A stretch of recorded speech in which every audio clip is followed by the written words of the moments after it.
महफूज, फैसला महफूज हो गया है और अब देखना यह है कि वज़ीर-ए-आज़म पाकिस्तान महफूज हैं या फिर गैर महफूज। वज़ीर-ए-आज़म नाअहल हुए तो क्या होगा? सियासी जमातों के बड़ों ने भी सर जोत लिए हैं। आपको बताएं कि समात मुकम्मल हो गई है और दलाइल भी मुकम्मल कर लिए गए हैं। इसी पर बात करेंगे नुमाइंदा 24 न्यूज अदील सरफराज से। अदील सरफराज, समात मुकम्मल, दलाइल मुकम्मल और फैसला भी महफूज।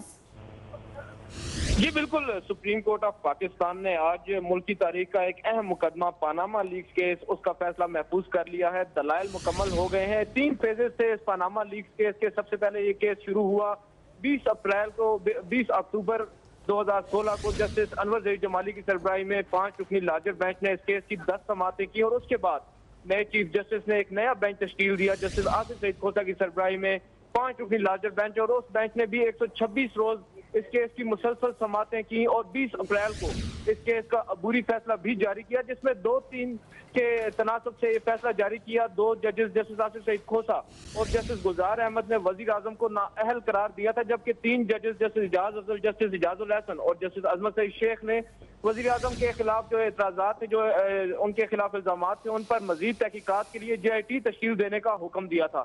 5 जुलाई को 5 मई को एक JIT तश्कील दी गई थी, जो कि additional director FIA Wajid Zia की सरबराही में 6 रुकनी टीम थी और उस 6 रुकनी टीम ने 60 रोज का जो वक्त बैरिस्टर फारूक नसीम ने हमें ज्वाइन किया है। बहुत शुक्रिया सर, आपने 24 न्यूज को वक्त दिया। आपसे जानना चाहेंगे कहाँ फैसला हुआ और फैसला महफूज कर लिया गया है। एक किस्सा तमाम होने को है, तो मतलब आपका क्या सवाल है? सर पूछना ही चाह रहे हैं कि समात मुकम्मल कर ली गई है, दलाल मुकम्मल कर लिए गए हैं और क्या समझते हैं कब तक मुतवक्के है, फैसला कब तक सामने आ सकेगा? सुप्रीम कोर्ट कितना टाइम लेगी इस फैसले पर? इस पे कुछ कहा नहीं जा सकता। एक दफा जब सुप्रीम कोर्ट कोई फैसला रिजर्व करती है, महफूज करती है, तो वो 1 दिन भी लग सकता है और 6 महीने भी लग सकते हैं। लेकिन मुझे लगता है कि जिस किस्म का ये केस है तो ये कोई हफ्ते 10 दिन में 2 हफ्ते तक उसके अंदर ये फैसला आ जाना चाहिए, लगता ही है, but I may be wrong also. अच्छा फारूक नसीम साहब, ये बताएगा क्या ये फैसला जो है 3 रुकनी बेंच करेगा या 5 रुकनी बेंच ही ये फैसला करेगा? 3 रुकनी बेंच करेगा, 5 रुकनी इसलिए नहीं करेगा क्योंकि 5 में से 2 लर्नेड जो जजेस हैं उन्होंने तो अपना फाइनल फैसला ठीक है जी। अच्छा फारूक नसीम साहब, इस पर भी रोशनी डालिएगा क्योंकि ऑलरेडी 2 जजेस ने फैसला दे दिया है और 3 जजेस के कहने पर JIT बनी और तश्कील दी गई और अब ये फैसला जैसे कि आप बता रहे हैं कि 3 जजेस देंगे। अगर इनमें से कोई एक जज उनके खिलाफ फैसला दे देता है और 2 उनके हक में फैसला देते हैं तो क्या, किस तरह इसको देखते हैं? क्या कानून के मुताबिक फैसला किया जाएगा? क्या नाअहल कर दिया जाएंगे वज़ीर आज़म? 3 वर्सेस 2 से फिर वो नाअहल हो जाएंगे। अगर एक भी जज ने वो फैसला दे दिया जो 2 लर्नेड जजेस ने दिया है तो 3 वर्सेस 2 हो जाएगा। अच्छा फारूक नसीम साहब, ये बताएगा कि ये मामला जो है नाअहली की जानिब जाएगा या ट्रायल कोर्ट को ये रेफर कर दिया जाएगा? ये तो पता नहीं या होगा क्या, लेकिन मुझे लगता ये है जो जिस किस्म की शवायत और जिस किस्म की चीजें आई हैं और जो सेंस थोड़ा सा जो चल रहा है, क्रिमिनल ट्रायल हो चाहे वो FIR कार्ड की एंटी करप्शन में दिया जाए या नैब रेफरेंस हो, ये तो मेरे ख्याल में लगता है ये तो हो ही जाएगा। और लेकिन एविडेंस JIT ने इतनी ज्यादा कलेक्ट कर ली है जिसको मियां साहब के वकील जो हैं वो तोड़ नहीं पाए हैं, तो लगता ही है कि सिर्फ FIR और नैब रेफरेंस नहीं होगा, ये नाअहली की तरफ भी जा सकता है। जी ठीक है फारूक नसीम साहब, आप हमारे साथ ही रहेगा। हसन साबिर ने इस वक्त हमें ज्वाइन किया है। बहुत शुक्रिया हसन साबिर साहब हमें ज्वाइन करने के लिए, वक्त देने के लिए। हमें ये बताइएगा कि जफर हिजाजी साहब की जमानत आज मनसूख कर दी गई है और उन्हें गिरफ्तार भी कर लिया गया है। क्या पनामा केस पर इस पर कोई असर पड़ेगा इसका? देखिए, मैं समझता हूँ क्योंकि ये जफर हिजाजी साहब का केस जो है वो लिंक करता है इस पनामा के तमाम इशू से, और JIT के अंदर जो रिपोर्ट सबमिट हुई है उसके अंदर जब कोर्ट को नजर आया कि इसके अंदर किसी किस्म की जो है वो जालसाजी की गई है, इसीलिए सुप्रीम कोर्ट ने ये ऑर्डर पास किया और जफर हिजाजी साहब को पूरी जमानत आज कैंसिल भी हुआ, जाहिर है आज वो गिरफ्तार भी हुए। तो डेफिनेटली इसका एक असर पड़ेगा इस सारे मामले के ऊपर, क्योंकि इस वक्त जो केस रजिस्टर हुआ है वो जालसाजी का रजिस्टर हो गया कि डॉक्यूमेंट्स के अंदर उन्होंने जो है फेवर करने की कोशिश की है या फेवर किसी हद तक किया है। तो इस वक्त तो डॉक्यूमेंट का ही मामला है ऑनरेबल सुप्रीम कोर्ट के सामने कि उसके अंदर जो रद्दोबदल किया गया है, जो जालसाजी की गई है।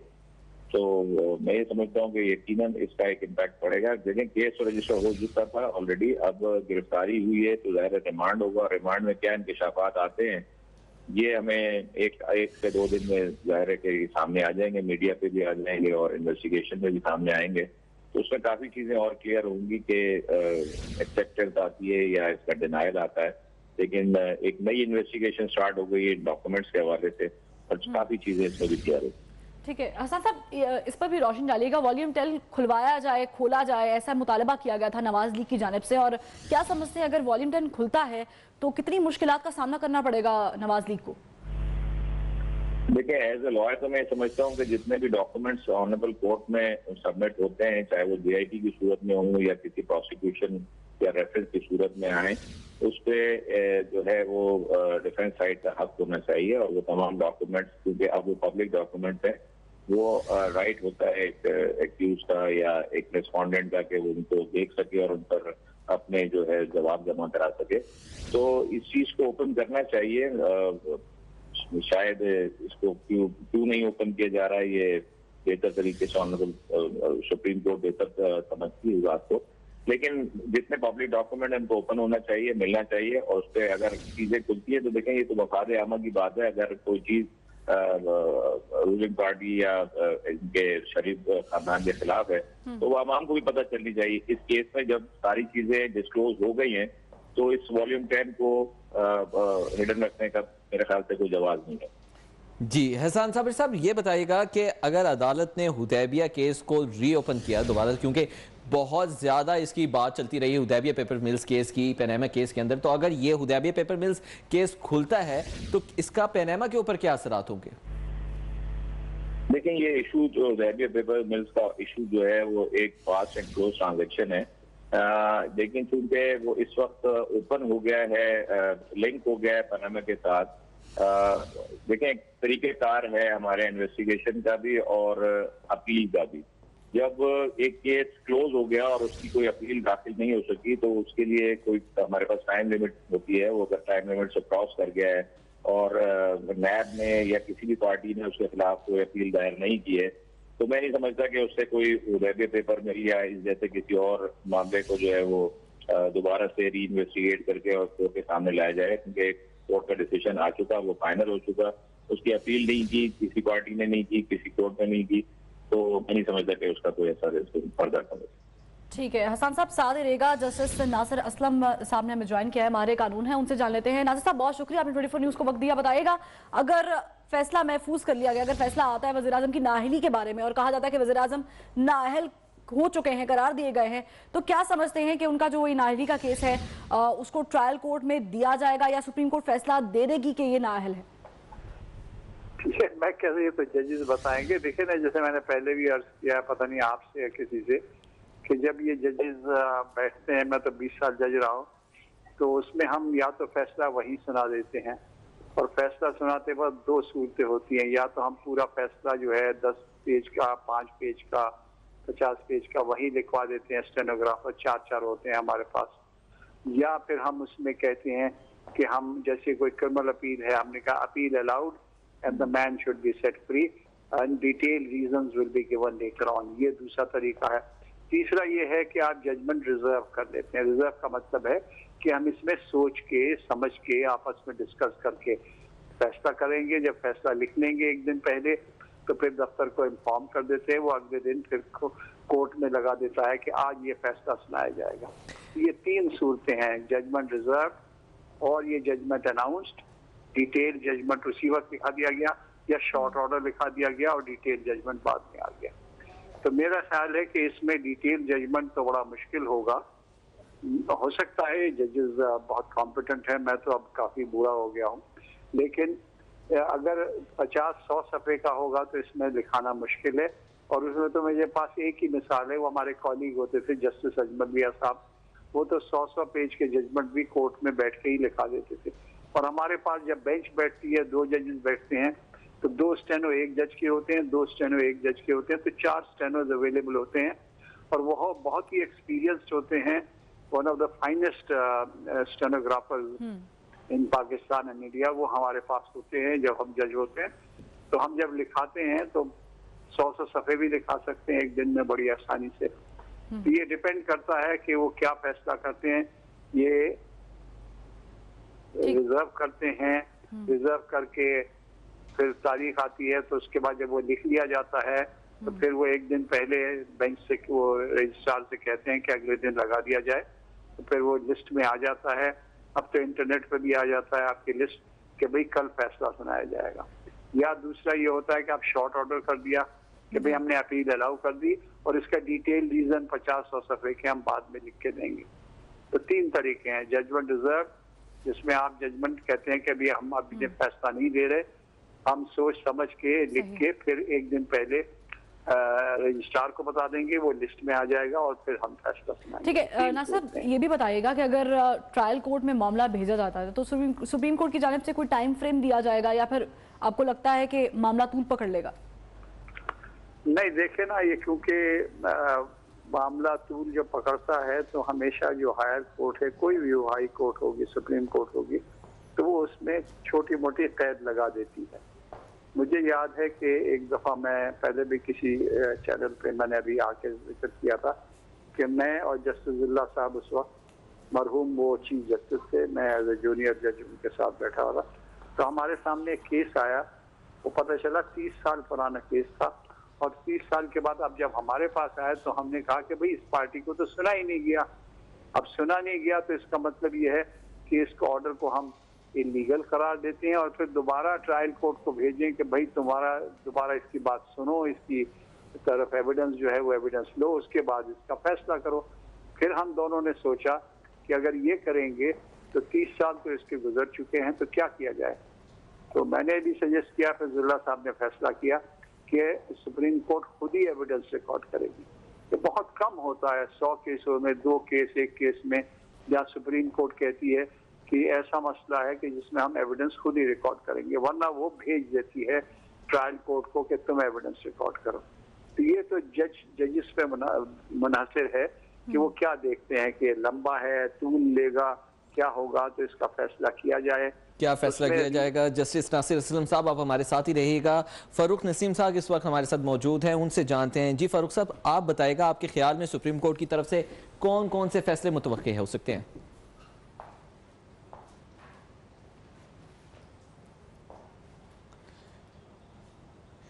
फारूक नसीम साहब से हमारा राब्ता भी कोशिश करेंगे कि हो जाए। हसन साबिर साहब हमारे साथ मौजूद हैं, उन्हीं से यही सवाल पूछते हैं। हसन साहब, आप बताइएगा आपके ख्याल में सुप्रीम कोर्ट की तरफ से कौन कौन से फैसले मुतवक्के हैं? महसूस ऐसा होता है क्योंकि आज ऑनरेबल कोर्ट ने एक बात कही जिसको काफी हाईलाइट भी किया गया कि उन्होंने नाअहली के ऊपर बात ज्यादा की है और कंसिडर करने के लिए भी कहा है कि 62 और 63 आर्टिकल के तहत प्राइम मिनिस्टर साहब के बयानात और उनके जो डॉक्यूमेंट्स हैं उनको स्क्रूटनाइज करने के बाद नाअहली के ऊपर वो उनका ज्यादा फोकस था कि अगर तो ये सारी चीजें नजर आ जाती हैं, एस्टैब्लिश हो जाती हैं। देखें, एक इंटरिम ऑर्डर होता है जो प्राइमा फेशाई जब भी रिपोर्ट तैयार होती है तो उसको कहा जाता है और जब जाए तो फिर कोर्ट उसको फाइनलिटी की तरफ ले जाती है। जैसे ऑनरेबल 2 जजेस साहिबान जो हमारे सीनियर जजेस हैं ऑनरेबल सुप्रीम कोर्ट के, उन्होंने अपने डिसीजन में ये चीज दे दी थी कि प्राइम मिनिस्टर साहब नाअहल हैं और वो इस पब्लिक ऑफिस को होल्ड नहीं कर सकते हैं। तो अब ये इस वक्त जो बेंच है ये कंसिडर उस पॉइंट को भी करेगी क्योंकि इनके पास इस वक्त ये ओपन है इशू कि इस बात के ऊपर फोकस किया जाएगा कि क्या जो ऑनरेबल 2 जजेस ने फैसला दिया था उसके साथ किसी मेंबर को या इन तीनों बेंच के जो मेंबर ऑनरेबल मेंबर्स हैं इनमें से किसी को अगर उनके साथ स्टैंड करना है तो वो डेफिनेटली उसके साथ स्टैंड करेंगे। तो नाअहली का फैसला भी हो सकता है। दूसरा जो इसमें अगर देखा जाए तो जितने भी डॉक्यूमेंट्स आए हैं उनमें जो फोर्जरी हुई है और अगर वो फोर्जरी भी प्राइमा फेशाई नजर आती है कोर्ट को तो कोर्ट जो है वो रेफरेंस के लिए भी नैब को भी दे सकती है, इलेक्शन कमीशन की तरफ भी रेफर कर सकते हैं और थर्ड ऑप्शन FIA के पास भी है कि FIA, क्योंकि मनी ट्रेल का जिक्र बार बार इसमें आ रहा है कि मनी ट्रेल कहीं से एस्टैब्लिश नहीं हो रही, कि पाकिस्तान से पैसा अगर गया है या पाकिस्तान से बाहर से भी अगर गया है तो कोई उसकी मनी ट्रेल अवेलेबल नहीं है। तो जो हमारे पास एंटी मनी लॉन्ड्रिंग एक्ट है 2002, उसके तहत भी FIR दर्ज हो सकती है। तो मुतवक्का फैसले तो यही है कि जिसमें नाअहली शायद सबसे सरे फहरिस्त है कि उसको फर्स्ट प्रायोरिटी के ऊपर कंसिडर शायद किया जाए कि नाअहल है या नहीं है, इन दोनों पॉइंट्स के ऊपर डिसाइड किया जा सकता है। ठीक है, ये तो नाअहली का मामला हो गया। हसन साहब साथ ही रहेगा, जस्टिस रिटायर नासिर साहब से जानना चाहेंगे। सर आप फरमाइएगा कि अगर हमने देखा है माजी में कि एतराज़ात उठाए गए हैं नवाज लीग के वकला की जानिब से कि GIT ने जो हदूद का तयन किया गया था उनसे तजावज़ करके कार्रवाई की है, इन्वेस्टिगेट अपनी हदूद से ज़्यादा किया है, क्या समझते हैं आपके जो GIT को टास्क दिया गया था उससे तजावज़ किया है GIT ने या नहीं? मैं कैसे ये तो फैसला मैं तो नहीं दे सकता कि तजावुज़ किया है। ये तो डिटेल में जो जज साहबान बैठे हैं और वकला की बहस सुनने के बाद फैसला होगा कि उन्होंने तजावुज़, यही तो पॉइंट है उनके सामने। ये तो जजेस को फैसला करना है कि भाई तजावुज़ किया है या नहीं किया है, फैसला सही किया है नहीं ठीक किया। ये मैं कैसे कर सकता हूँ, ये कोई और कैसे कह सकता है कि तजावुज़ किया? ये जो वकला है वही आर्ग्यू करेंगे। एक टीम कहेगी कि उन्होंने तजावुज़ किया है और दूसरी टीम कहेगी कि उन्होंने तजावुज़ नहीं किया। तो ये बड़ा मुश्किल है कहना। अपनी राय कोई दे सकता है, वही वकील दे सकता है जो कि इसमें अपीयर होता रहा। ठीक है नासिर साहब, ये भी फरमाइएगा कि अगर ये मामला जैसे कि पहले भी आपने फरमाया कि ट्रायल कोर्ट में जाता है तो कितना फैसला मुतवक्के है कि नाअहली में सुप्रीम कोर्ट दे देगा, या फिर ये कहा जाएगा कि इसको मजीद इन्वेस्टिगेट किया जाए, मजीद देखा जाए कि इसमें और कौन कौन से हकाइक हैं जो छुपे हुए हैं सामने आ सकते हैं? देखिए मेरी पर्सनल राय है, देखें हम कमेंट करना नहीं चाहिए, लेकिन पर्सनल राय ये है कि ऐसा फैसला करना चाहिए जिससे हमारी डेमोक्रेसी, हमारा जो सिस्टम है उस पर कोई बुरा असर ना पड़े। तो फैसला जो करना है, अगर उन्हें फैसला करना है कि ये मुनासिब नहीं हुआ है तो कह दें कि जी अब इलेक्शंस हो जाने चाहिए और इसको पार्लियामेंट को डिसॉल्व कर देना चाहिए। लेकिन ये जो होता है कि इसको लंबा नहीं खींचना चाहिए, एक तरफ या दो तरफ इसका फैसला आ जाएगा, मेरा ख्याल है जरूर आ जाएगा। या तो उनको टाइम देंगे कि भाई इतने अरसे के अंदर आप इसका तयन कर दें, फैक्ट्स के ऊपर जो भी है GIT वो उसके ऊपर फैसला कर दे, उसके बाद फिर दोबारा आ सकता है। लेकिन ये ऐसा मसला है, डेमोक्रेसी की बात हो रही है ना यहाँ पे, और इसलिए जितनी भी जल्दी इसका फैसला हो वो अच्छा है, देर नहीं होनी चाहिए क्योंकि इससे जी जस्टिस नासिर असलम साहब आप हमारे साथ ही रहेगा। शाइक उस्मानी साहब ने हमें ज्वाइन किया है। शाइक उस्मानी साहब पहले तो बहुत शुक्रिया 24 न्यूज़ को वक्त देने के लिए। ये बताइएगा कि कब ये फैसला मुतवक्के है और क्या उम्मीद की जा रही है, फैसला क्या आएगा? देखिए ये तो मैं कह नहीं सकता कि फैसला क्या आएगा, ये तो जजेस फैसला करती है और मैं तो ये नहीं कह सकता। लेकिन बासूरत कब फैसला होगा देखा ये, चूंकि पहले एक दफा ये हियरिंग हो चुकी है इसकी, तो और इन्होंने एक जजमेंट लिख भी दी है, तो काफी फैक्ट्स तो इनके पास ऑलरेडी सामने हैं और इनकी पहली जजमेंट में मौजूद हैं। अब जो एडिशनल फैक्ट्स जो GIT की रिपोर्ट के बाद सामने आए हैं, जो इनको वो कंसिडर करना चाहें जजेस, वो और जो बाद में वकीलों की जो सबमिशंस हैं बाद में जो हुई हैं वो उसको इनकॉर्पोरेट करने के लिए करना पड़ेगा उनको, बल्कि तो इन सबको इंक्लूड करके वो जजमेंट लिखनी पड़ेगी उनको। तो वो मेरे ख्याल में, मेरी नज़र में 3 से 4 हफ्ते लगने चाहिए जजमेंट आने के लिए, और ये मेरा अंदाजा है। पहले भी आ सकता है लेकिन 3 से 4 तक मेरा तो इम्कान है कि होगा, लग जाएंगे। ठीक है उस्मान साहब, इस पर भी रोशनी डालिएगा कि जाली दस्तावेजात पेश करने का मामला भी सामने आया, GIT के सामने जाली दस्तावेजात पेश की गई, फॉन्ट का मामला सामने आया। क्या समझते हैं ये सारा मामला कितना असरअंदाज हो सकता है पनामा के केस पर? देखिए पनामा केस जो है वो मुख्तलिफ है और ये जाली दस्तावेजात का मामला मुख्तलिफ है। पनामा केस जो था, जो शुरू किया गया था, वो सिर्फ इस मकसद के लिए शुरू किया गया था कि वज़ीर आज़म साहब जो हैं उन्होंने सही बात नहीं की असेंबली में और इसकी वजह से वो सादिक और अमीन नहीं रहे और इस वजह से उनको नाअहल डिक्लेयर कर दिया जाए। वो एक अलग चीज़ है और पिटिशन एसेंशियली उसके मुतालिक है। उस पर फैसला तो उस पे होगा कि वो अहल हैं कि ना अहल हैं।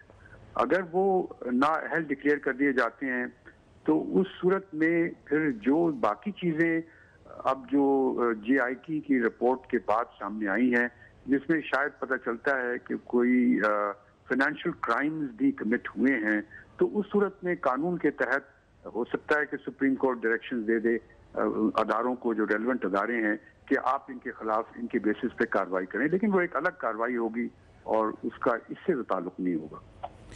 जी ठीक।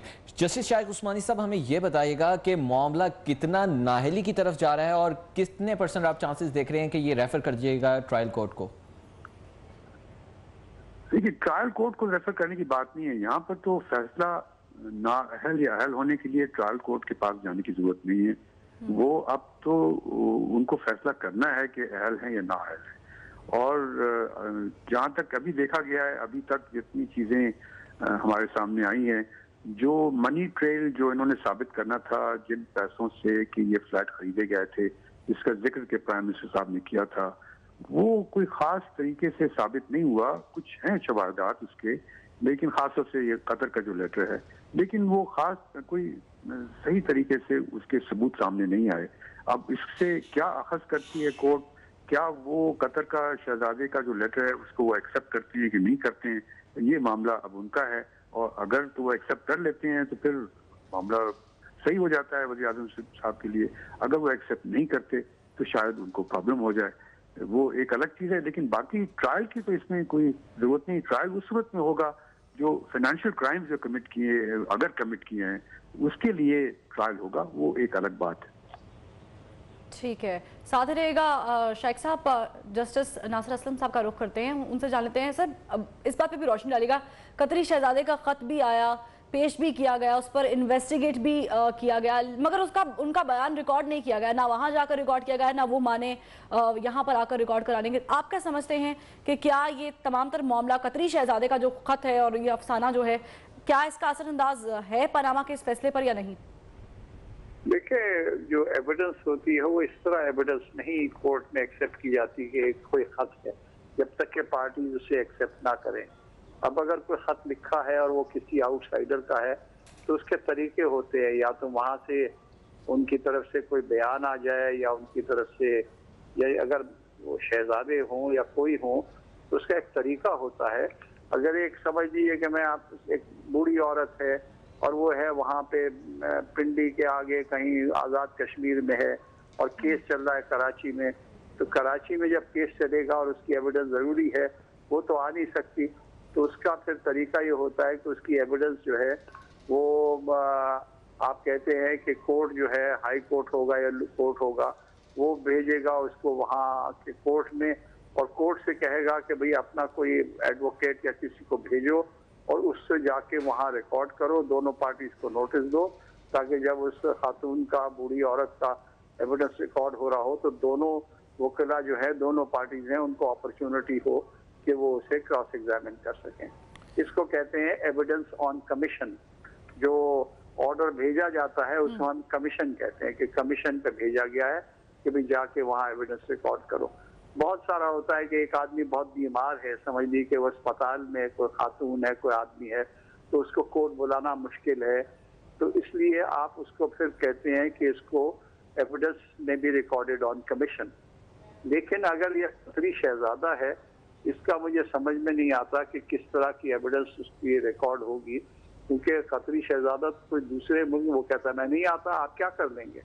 अब समझ लीजिए कि सोमालिया में या ब्रुनाई में कोई केस चल रहा है और वहाँ से कहा जाए कि पाकिस्तानी फला आदमी है, उसकी एविडेंस रिकॉर्ड करनी है, या तो वो आदमी वहाँ जाके एविडेंस करे, या वो वहाँ के कानून और यहाँ के कानून के मुताबिक एक उसको कमीशन पे किसी को खत भेजा जाए, फिर वो यहाँ लोकल अदालत में आए, फिर लोकल अदालत किसी वकील को भेजे, दोनों पार्टीज रिप्रेजेंटेड हो, और उसका फिर बयान रिकॉर्ड किया जाए, फिर उसकी रिपोर्ट बने, फिर रिपोर्ट बना के फिर भेजी जाए। इसको हम कहते हैं एविडेंस ऑन कमीशन।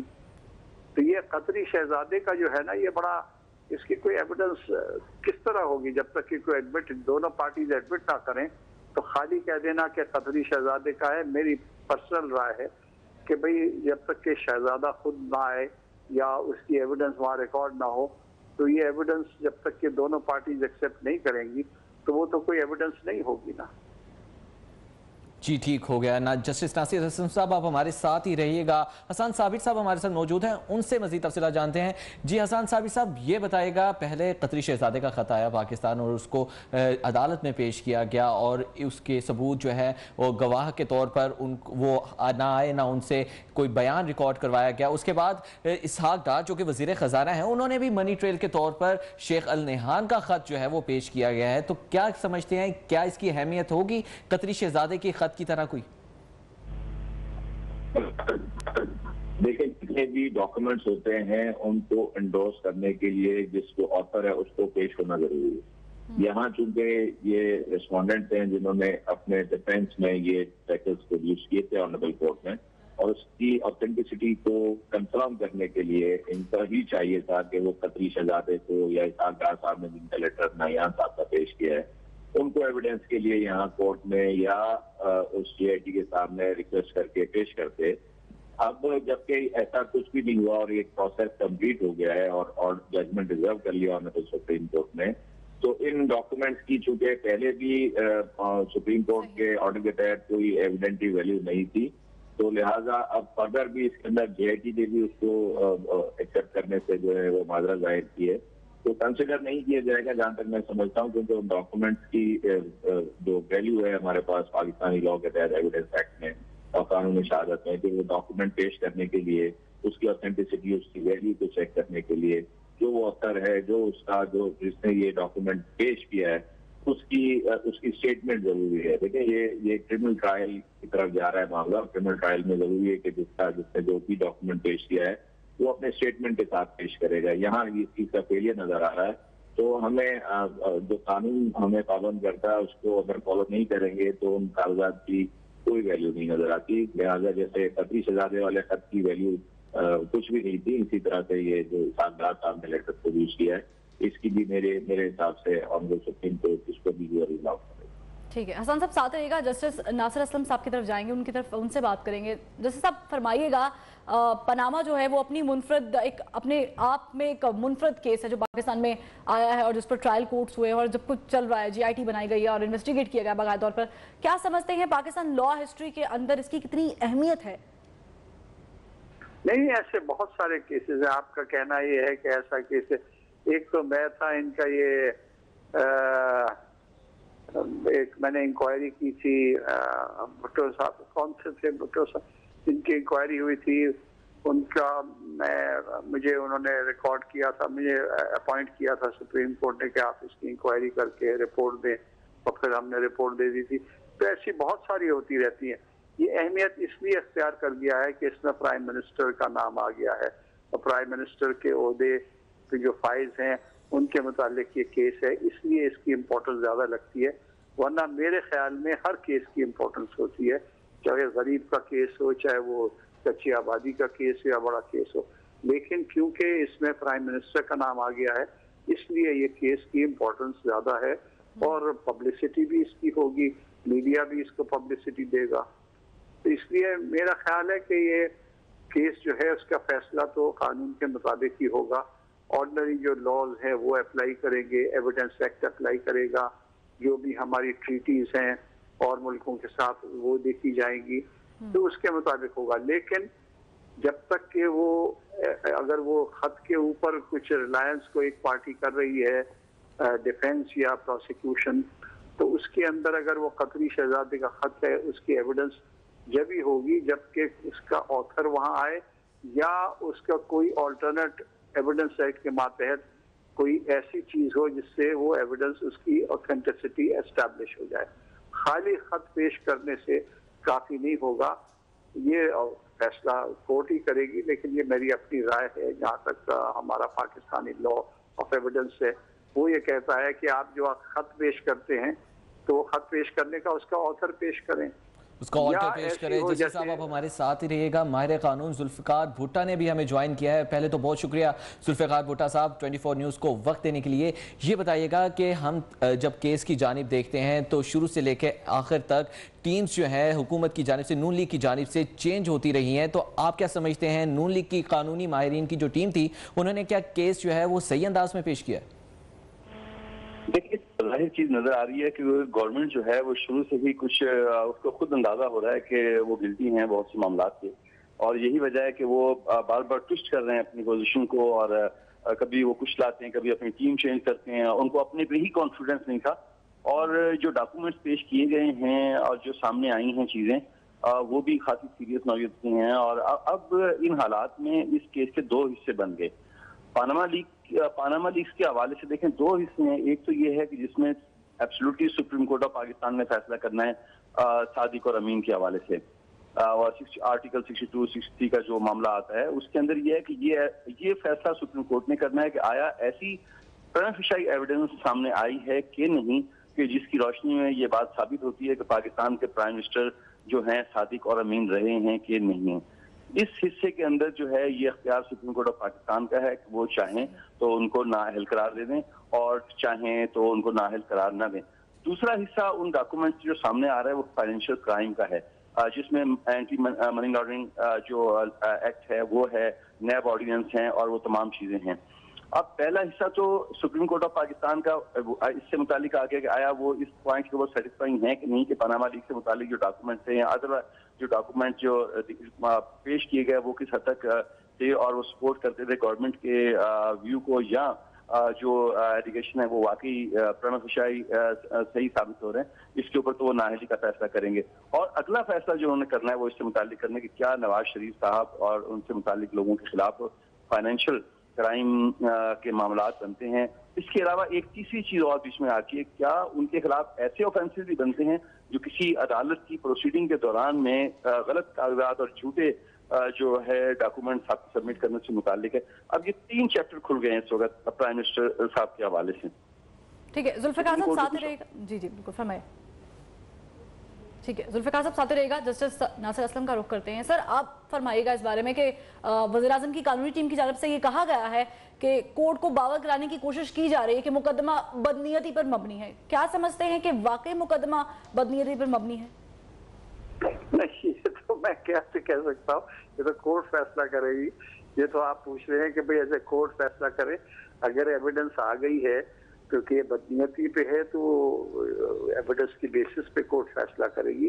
देखें, जब केस आता है तो बदनीयती का अंग्रेजी में तर्जुमा होता है मैलाफाइडी, एक होता है बोनाफाइडी, यानी कि भाई आपने जो कोई काम किया है वो सही किया है, उसमें कोई गलती नहीं है, कोई आपने धोखा नहीं किया है। अगर आप किसी और वजह से करते हैं तो उसको हम कहते हैं ये मैलाफाइडी है। तो मैलाफाइडी को एस्टेब्लिश करना बड़ा मुश्किल होता है और उसमें दिखाना पड़ता है कि जिस आदमी ने, जिसके ऊपर कहा जाता है कि इसका जो एक्शन है वो मैलाफाइडी है, कि वो बदनीयती पे, तो उसके बदनीयती के जो कहता है कि बदनीयती पे ये एक्शन लिया गया है, तो ओनर्स ऑफ प्रूफ उसी पे होता है कि वो एस्टैब्लिश करे कि जो ये शख्स कह रहा है या जो उसका एक्शन है वो बदनीयती पर। उस आदमी को खुद नहीं कहना पड़ता कि मैंने जो फैसला किया है वो मैंने सही किया है, उसने तो एक फैसला दे दिया। अब एक आदमी कहता है कि जी ये बदनीयती पे किया था। देखिए, 2 सूरतें होती है। जब कोई फैसला आता है किसी कोर्ट के सामने या किसी अथॉरिटी के सामने, तो ये देखा जाता है कि ये गलत है या सही है। वो तो और बात है कि भाई ये कानून के मुताबिक गलत है या सही है। दूसरा जो मसला है कि ये बदनीयती पे है या मैलाफाइडी है। ये जो आदमी ने फैसला दिया है ये अपेरेंटली तो ठीक है, लेकिन ये उसने फलाने के कहने पे किया है, ये इसके बीवी का रिश्तेदार है, ये इसका पुराना दोस्त है, इसके साथ इसकी 20 साल पहले पार्टनरशिप थी, बिजनेस डील थी, तो ये मैलाफाइडीज है। तो मैलाफाइडीज जिसे कहते हैं बदनीयती पे, उसको एस्टेब्लिश करना उस पार्टी के ऊपर है जिम्मेदारी जो ये कहता है कि मैलाफाइडीज है। तो अगर ये कहते हैं कि एक्शन मैलाफाइडी है तो उनको एस्टैब्लिश करना पड़ेगा कि ये बदनीयती पर ये किया गया था। प्राइम मिनिस्टर साहब को खुद नहीं कहना पड़ेगा, बल्कि जिनको कहा गया है कि भाई ये बदनीयती पे किया गया, वो उन्हें एस्टेब्लिश करना पड़ेगा कि बदनीयती पर ये फैसला किया गया। जी ठीक, नासिर असलम साहब, जस्टिस नासिर असलम आप हमारे साथ ही रहेगा। हसन साबिर की जानिब रुख करते हैं, उनसे जानते हैं। हसन साबिर साहब, आप माहिर कानून है और हुकूमती जो टीम थी, कानूनी टीम थी, उन्होंने यकीन दहानी कराई है वज़ीर आज़म को कि वो मुकदमा जीत जाएंगे और सुप्रीम कोर्ट में उनका ये भी कहना था कि बेहतरीन अंदाज में लड़ा है। तो आपने तमाम दलाइल भी देखे, सुप्रीम कोर्ट का इस्तफसार भी देखा, तमाम रिमार्क्स भी देखे, तो आप क्या समझते हैं माहिर कानून होने की हैसियत से मुकदमे का फैसला क्या मुतवक्के है? देखिए, ये तो कहना कबल वक्त है, क्योंकि ऑनरेबल बेंच जो है उसने बहुत इन्माक और बहुत ही कहना चाहिए उसको कि बहुत ही लगन और दियानतदारी के साथ इस फैसले को सुना है। और फैसला तो देखें, ये अल्लाह को मालूम है, जजेस साहिबान को मालूम है। दोनों तरफेन ने जो है वो अपनी मेहनत भरपूर की है। जो प्राइम मिनिस्टर के और उनके फैमिली के लॉयर्स हैं, उन्होंने भी अपने तौर पर जो है, वकील का काम बेसिकली यही होता है कि अपने मौक़िल को डिफेंड करते हैं और उनका भरपूर तरीके से डिफेंस किया जाता है। यहाँ पर भी हमने ये देखा है कि दलाइल दोनों तरफ से दिए गए, लेकिन जहाँ पर अगर मौक़िल के ही डॉक्यूमेंट्स में कोई कमजोरी हो या उनके मामलात के अंदर कुछ ऐसी चीजें हैं जिसको लीगल कवर ना दिया जा सके, तो उसमें मेरे ख्याल में वकील की कोई गलती नहीं हो सकती। प्राइम मिनिस्टर साहब के वकील ने भरपूर तरीके से उनको डिफेंड करने की कोशिश की है, लेकिन जहां पर 2 से 3 क्वेश्चन जो सुप्रीम कोर्ट ने फ्रेम किए, जिसके ऊपर सबसे अहम बात थी मनी ट्रेल के हवाले से, जो कि ना तो GIT ने ये चीजें प्रूव कर सके कि मनी ट्रेल के बारे में कुछ हक़ाइक़ बयान नहीं कर सके, और फैमिली और प्राइम मिनिस्टर साहब के बयानात में जहाँ तजाद आया। इसी तरह से सुप्रीम कोर्ट के सामने भी जब वकील ने अपने डिफेंड किया प्राइम मिनिस्टर को या उनकी फैमिली को, तो वो भी जाहिर है कि ऐसी कोई चीज अदालत के सामने नहीं साबित कर सके कि वो पैसे का जो यहाँ से ट्रांसमिट हुए या ट्रांसफर हुए या लॉन्डर किए गए, मनी लॉन्ड्रिंग हुई है या नहीं हुई है। इसके बारे में कोई भी ऐसी चीज अब तक मेरे ख्याल में सुप्रीम कोर्ट के सामने भी नहीं आई, ना मीडिया पे कोई चीज ऐसी सामने आती कि ना कोई डॉक्यूमेंट सब हो सका है कि जिससे साबित हो सके कि ये लीगल वे में पैसे पाकिस्तान से ट्रांसफर हुए, जद्दा स्टील मिल में जाके लगे, गल्फ स्टील में लगे, और उसके बाद ये ट्रांसफर हुए लंदन में जहाँ अपार्टमेंट की खरीदारी हुई। ऐसी कोई चीज इस वक्त तक तो नजर नहीं आ रही है, लेकिन ऑनरेबल सुप्रीम कोर्ट जो वॉल्यूम 10 में अगर ऐसी कोई चीज दर्ज है और इस सिलसिले में अगर कोई चीज मालूमात उससे हासिल कर सकेंगे तो ऑनरेबल बेंच ज्यादा बेहतर फैसला कर सकेगा, और फैसले के बाद ही अंदाजा होगा कि ये केस जो है वो किसी रेफरेंस या FIR की तरफ जा रहा है या सिर्फ नाअहली की तरफ ही जा रहा है। ठीक है, साथ ही रहेगा जस्टिस अली जफर ने हमें ज्वाइन किया है, उनसे जान लेते हैं। सर बहुत शुक्रिया 24 न्यूज़ को आपने वक्त दिया है। फरमाइएगा, 134 दिन तक ये मामला कोर्ट में रहा है, ट्रायल चलता रहा है, GIT ने इन्वेस्टिगेट किया है और अब जब रिपोर्ट पेश कर दी के बाद कायदा तौर पर समाअत भी की जा रही है। क्या समझते हैं आप, सुप्रीम कोर्ट क्या फैसला दे सकती है? नाअहली की तरफ जाएगी या फिर इस मामले को ट्रायल कोर्ट की तरफ लेके जाया जाएगा? देखिए जी, 2 इसके इश्यूज हैं जिन पे आपको गौर करना चाहिए। पहला इशू तो ये है कि करप्शन हुई है, मनी लॉन्ड्रिंग हुई है कि नहीं। ये मामला चूंकि ट्रायल कोर्ट ने ही फैसला करना होता है, इसको एक ट्रायल के मुताबिक जिसमें क्रॉस एग्जामिनेशन भी हो, विटनेसेस भी आए और वो फिर अदालत उसको देखने के बाद फैसला करे। तो इस इशू को तो मुझे लगता है कि नैब कोर्ट में ही लाइकली है कि वो नैब कोर्ट में supreme court of Pakistan refer कर दे। दूसरा इशू जो है नाअहली का, जिसका बेसिस ये हो सकता है कि क्या अदालत के सामने झूठ बोला गया या अदालत के सामने कोई दस्तावेजात ऐसे दिए गए जो कि फ्रॉड और फ्रॉडलेंट हों, फोर्ज्ड हों।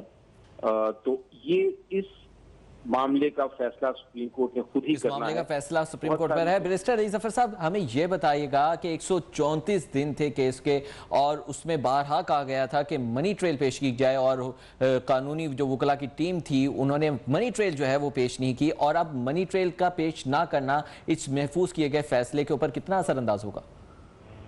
ये देखिए बहुत अहम है, क्योंकि सारा मामला जो पिछले 9 महीने से चल रहा है वो इसी बेसिस पे चल रहा है कि सोर्स ऑफ फंड्स क्या थे, अपार्टमेंट्स को हासिल करने के लिए। वो ना नवाज शरीफ साहब ने ना उनके बच्चों ने पेश किए, और बल्कि जो 5 दिन बहस होती रही वो भी उसमें भी सुप्रीम कोर्ट कहता रहा कि आप JIT को छोड़ दें, आप हमारे सामने पेश कर दें डॉक्यूमेंट, वो नहीं किए गए। तो अब उस इशू के बाद सुप्रीम कोर्ट के पास ऑप्शन कोई नहीं रह जाती सिवाय इसके कि वो सर्टेनली नवाज शरीफ साहब को क्लीन चिट तो नहीं दे सकते, लेकिन उनको अब ये फैसला करना पड़ेगा कि इसके बाद क्या हम खुद ही इस मामले को डिसाइड कर दें और नवाज शरीफ साहब को नाअहल करार दे दें क्योंकि उन्होंने सोर्स ऑफ फंड नहीं दिए, या कि हम इसको ट्रायल कोर्ट के पास भेजें। तो ये फैसला तो सुप्रीम कोर्ट ने ही करना है कि हमने भेजना है इस मामले को ट्रायल कोर्ट में या हमने खुद रखना है। सवाल जो उठाया जा रहा है और बड़ा मेरा ख्याल है मुनासिब सवाल है, वो ये है कि अगर सुप्रीम कोर्ट ने ट्रायल कोर्ट के पास ही भेजना था तो ये तो पहले दिन ही कर देते। इतना लंबा बनाना और बैरिस्टर अली सफर साहब आपने हमें वक्त दिया, जस्टिस नासिर असलम साहब आपने अपने वक्त दिया।